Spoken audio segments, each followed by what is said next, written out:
যে ভালোবাসে অভিনয় করে নয়, অনুভূতি দিয়ে।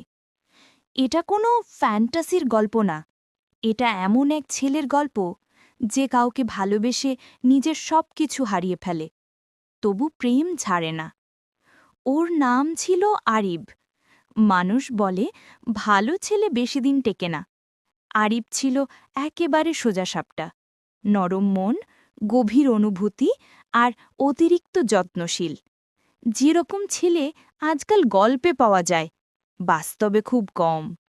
ওর কাছে প্রেম মানে প্রতিদিন আই লাভ ইউ নয়, বরং তুমি খেয়েছ তো, আজ তুমি ভালো আছো তো, আমায় দরকার হলে বলবা। ওর প্রেম ছিল শব্দে না, আচরণে। মেয়েটার নাম সায়রা। আরিফ তাকে দেখলেই চোখ নরম হয়ে যেত। সায়রা কখনো বুঝতেই পারেনি ওকে কেউ এতটা ভালোবাসে। আরিফ সবসময় চুপচাপ, দূর থেকে দেখে রাখে, দূর থেকে খেয়াল রাখে, দূর থেকেই হাসে, শুধু সায়রাকে হাসতে দেখলে। ওর ভালোবাসা জোরে ধরা নয়, চুপচাপ ধরে রাখা। সমস্যা হল